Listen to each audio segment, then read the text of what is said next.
But I'm out here. I'm actually going to just go ahead and take this head off because how dirty it looks.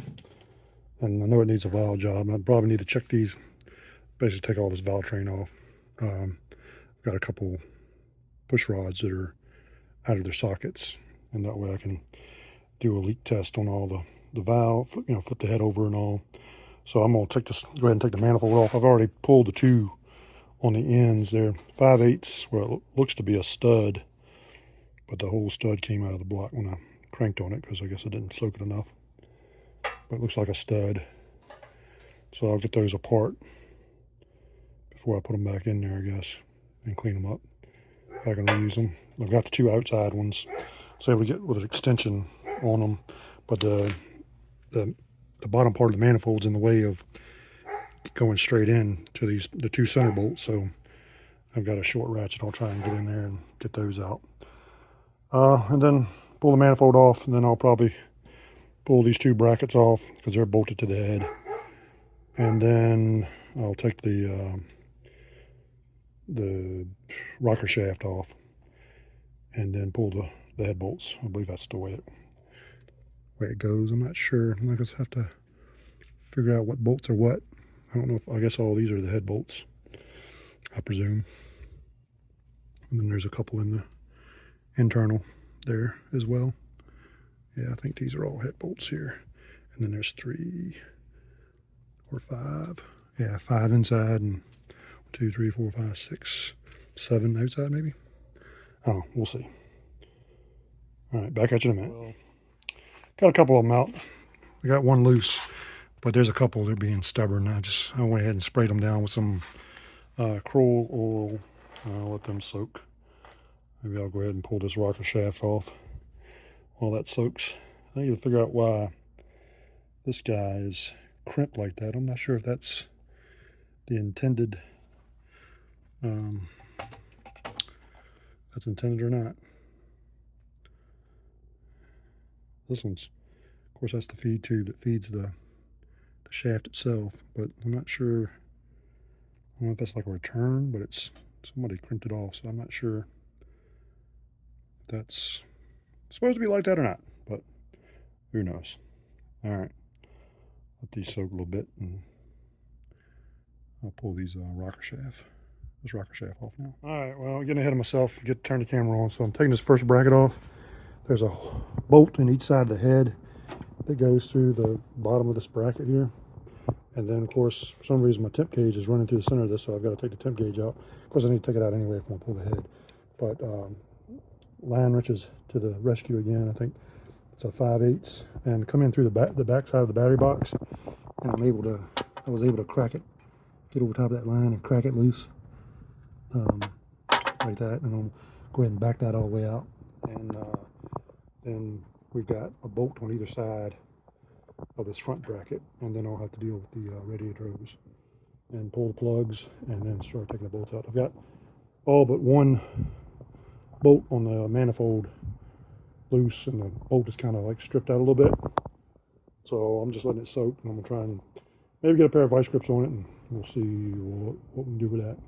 But I'm probably gonna let it soak till tomorrow. I'll probably keep spraying it every so often and go with that.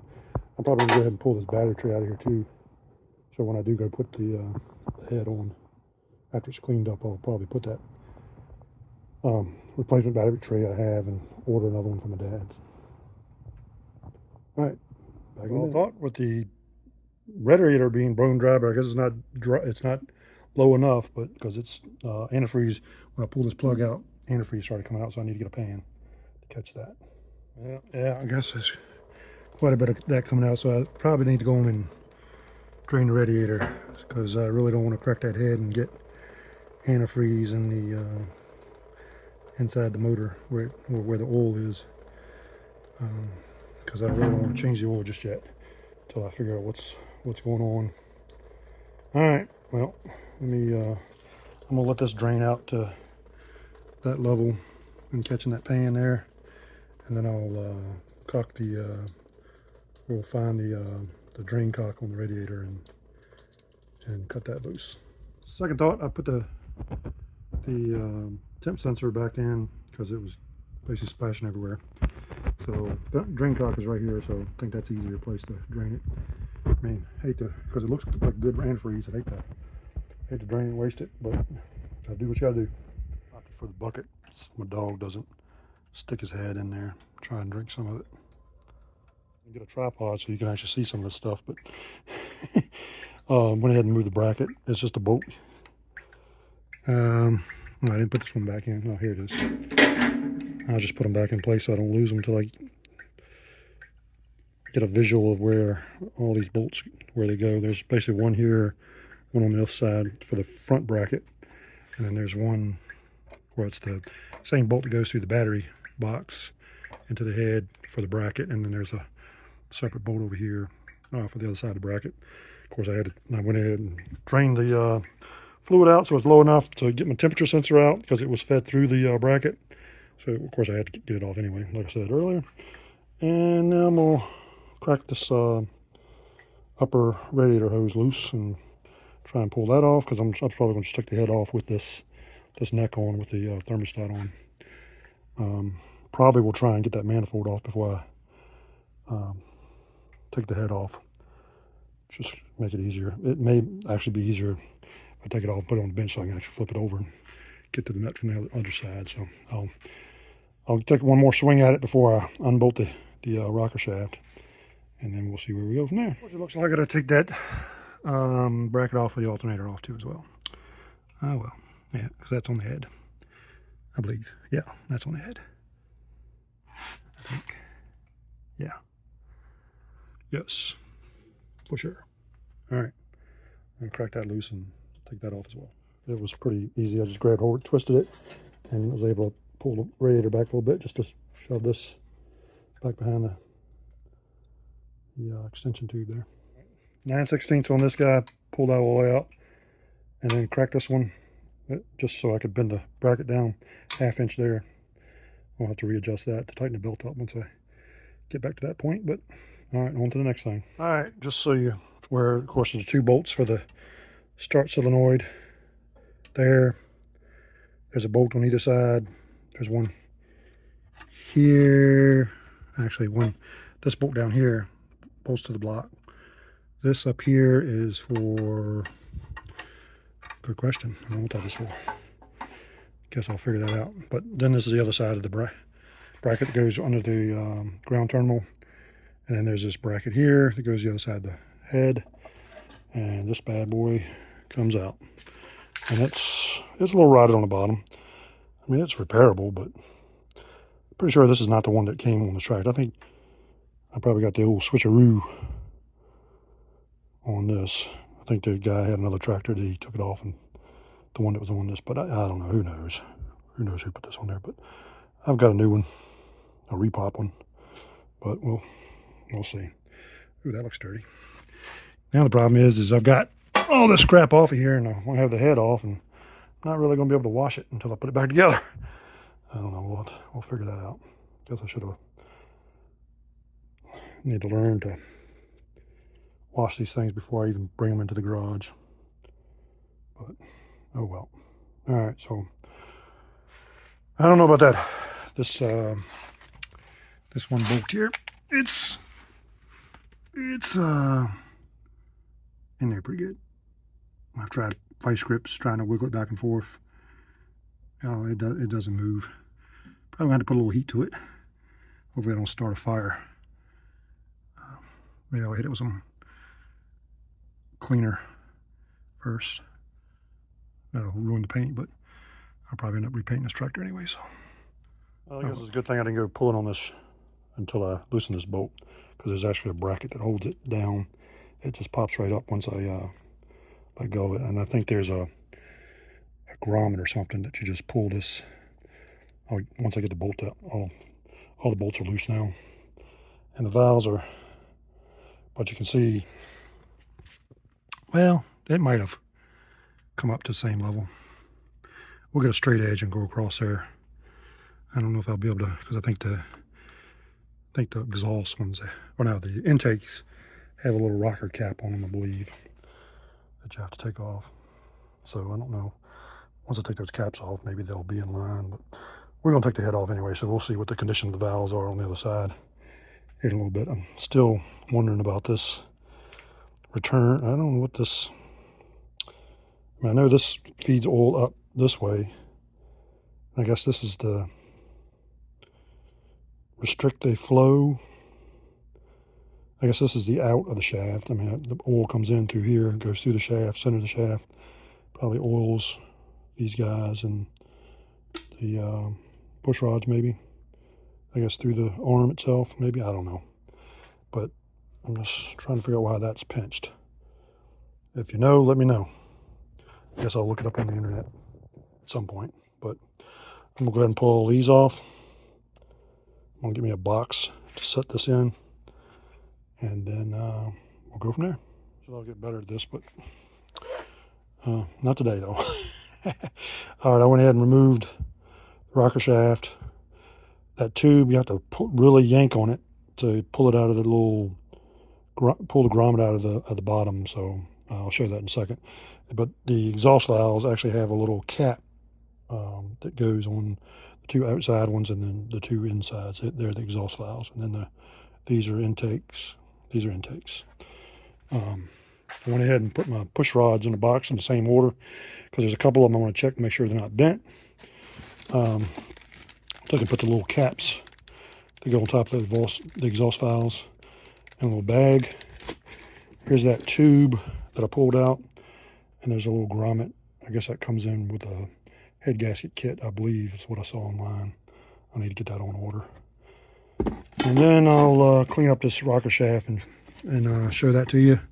And then the head bolts are back in there, and then that's the clip right there that holds this oil feed tube in. All right, so let's get back over here and maybe clean up some mess and clean up this crap from the wiring. I did remove the battery box, so I'm not sure if I told you that already, but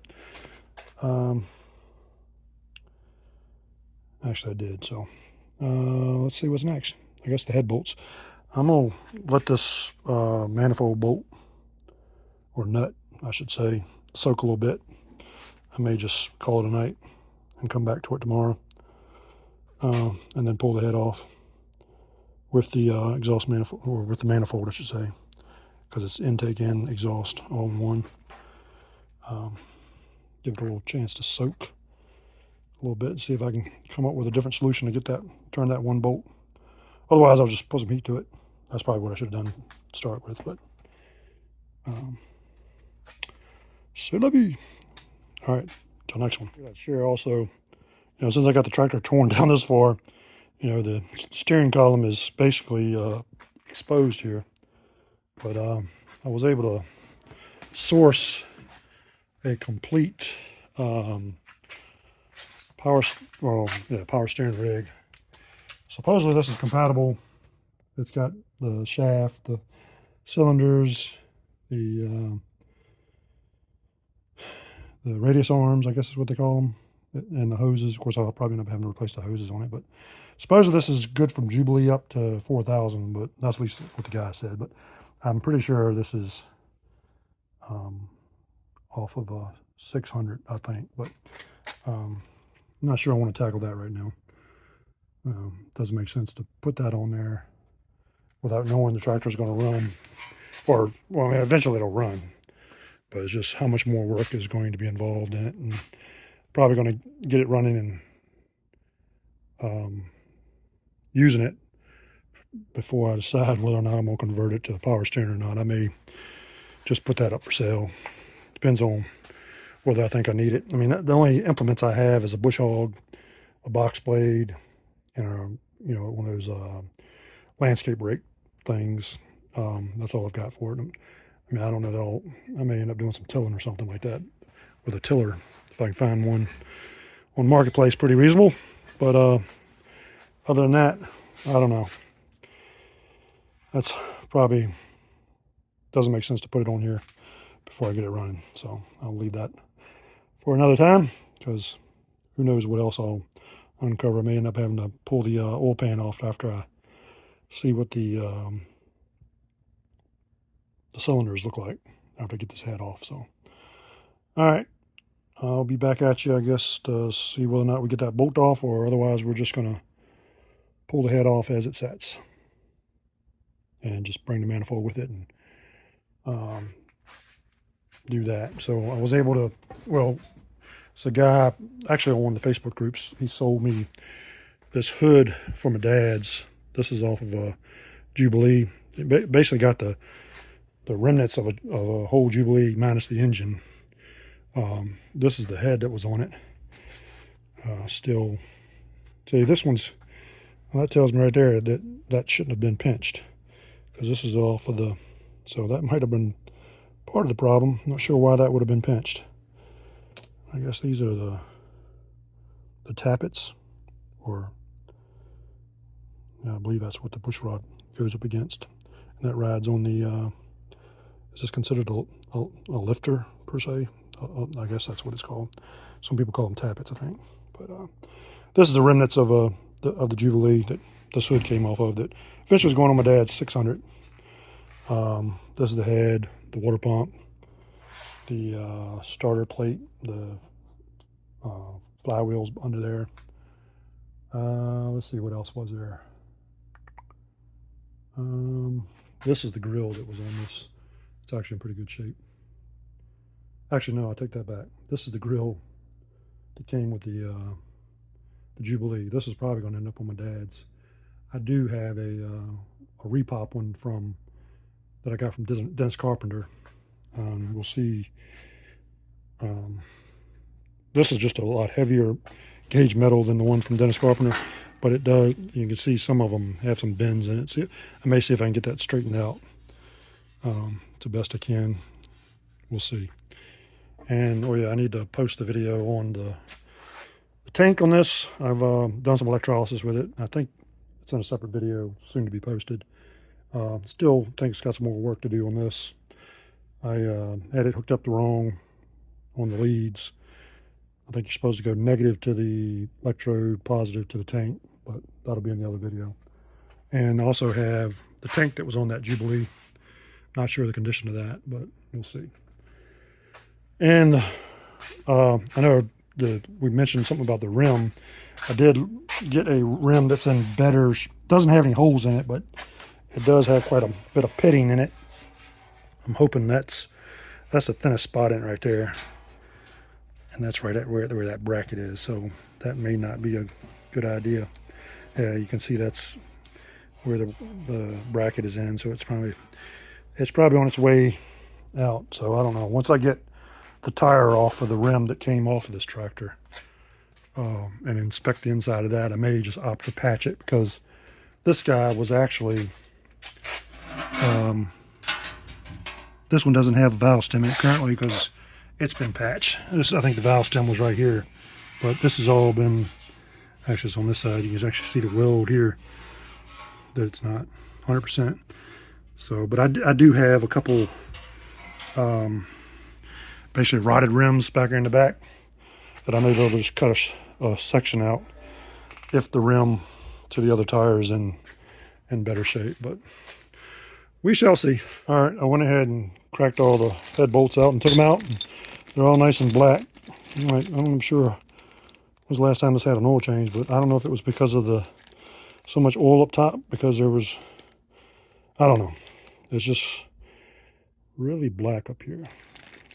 But I saw the oil off the door. The dipstick looked actually pretty good. So I don't know if somebody just drained it and changed it before they could get it running. And there's, just the sludge that's been up here. But I went ahead and put those in the bag, and I'm going to take a rubber mallet and try and knock this loose and get this head off and flipped over and see what we got. But, it's all these bolts around the outside, and then there's 1, 2, 3, oh, I missed one. Yeah, it's 1, 2, 3, 4, 5, 6, 7, 8, 9, 10, 11, 12 bolts. Got the head removed, but this is what the cylinders look like. I guess the exhaust valves are the big ones. If you look at those, they're a little crusty. Yeah, I think those two are the exhaust valves. And that's the exhaust valve here, a little rusty. Those two are real cruddy, and that one's definitely real cruddy. And this one doesn't look so hot, but I think this is where the rocker arm wasn't actually moving on me. But we'll see. We'll get this, and this is that. Well, I can get to, where's the, oh, here it is. This, I can actually see the bolt now a little bit better. Hopefully I'll be able to, not now, as I'm going to take a bolt splitter and do that, but we'll see. And then I've got the cylinders covered up. They're not as shiny as I thought they would be, but they've got the blackness. Put a little black around the top. I'll get some better light in here, and I swept a bunch of crud in there and actually water, antifreeze. For some reason the head still has some antifreeze in it.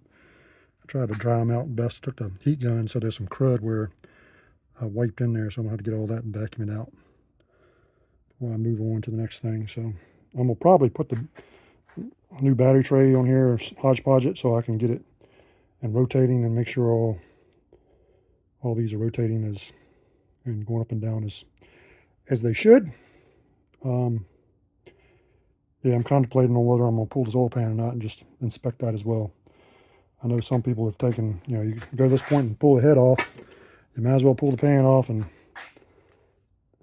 maybe even pull the pistons out, but I don't know. Maybe I'll just redo the head and get that cleaned up, slap it back on there, and let it see what happens to it. But I'm going to put this battery in and make sure these are rotating like they should. But that'll be for another video. I think this is going to wrap this one up. But and we'll move on to the next thing. All right, till next time.